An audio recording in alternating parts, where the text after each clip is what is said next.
You want to support Roland Martin Unfiltered? Be sure to join our Bring the Funk fan club. Every dollar that you give to us supports our daily digital show. There's only one daily digital show out here that keeps it black and keep it real. As Roland Martin Unfiltered. Support the Roland Martin Unfiltered daily digital show by going to RolandMartinUnfiltered.com.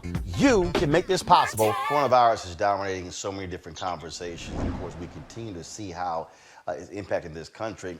A bill, though, passed by the Washington, D.C. City Council last week has gotten some folks upset.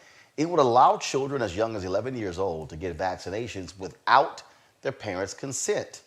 The law says that if a doctor determines that a minor is capable of informed consent, they will be able to seek government-recommended vaccinations if their parents object to on religious grounds. They could also get vaccinated against the human papillomavirus, which is recommended for older children. Some parents oppose it because the virus is sexually transmitted and they object to their teenagers having sex. The bill was pushed by Councilmember Vincent Gray, who was the chair of the Health Committee. It was approved 12-1 with a one holdout being Councilmember Trayon White. To become law, the bill has to pass a second vote by the City Council and then go to Mayor Muriel Bowser for her signatures. Any concern here at all, Mustafa, with someone as young as 11 years old making the argument against their parents' wishes to get the vaccination? Smart law, bad law? I think it's a slippery slope. There are some 11-year-olds, probably some 10-year-olds, who are mature. But the majority are still developing. So for someone to supersede, a parent and make decisions for that. And then because I've worked with so many folks in the public health world and the medical world, I know how busy they are. I don't know if they're going to spend enough time with a child, and I want to reinforce that with a child, to actually know where that child is sort of in the developmental process. So I have some real concerns about this. I want everyone to be protected, whether it's from sexually transmitted diseases, whether it's from COVID, or whatever it might be. But, I think there's more thought that needs to go into this and make sure there's some other stopgaps that are there to make sure the parents, have the opportunity to fully participate in the process. Julian, good law or bad law? Bad law.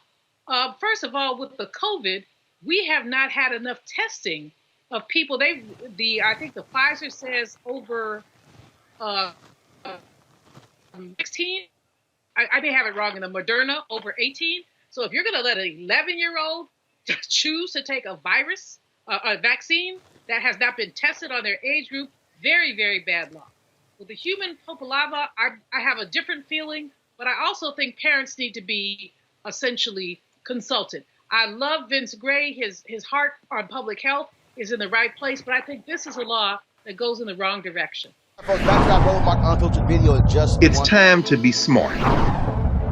When we control our institutions, we win.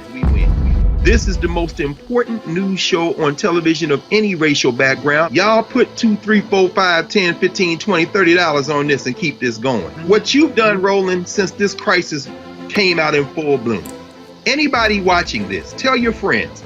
Go back and look at the last 2 weeks, especially of Roland Martin Unfiltered. I mean, hell, go back and look at the last 2 days. You've had sitting United States senators today, Klobuchar and Harris. Whatever you have, you can bring to Roland Martin Unfiltered to support it. Please do, because this information may literally save your life. Watch Roland Martin Unfiltered daily at 6 p.m. Eastern on YouTube, Facebook, or Periscope, or go to RolandMartinUnfiltered.com.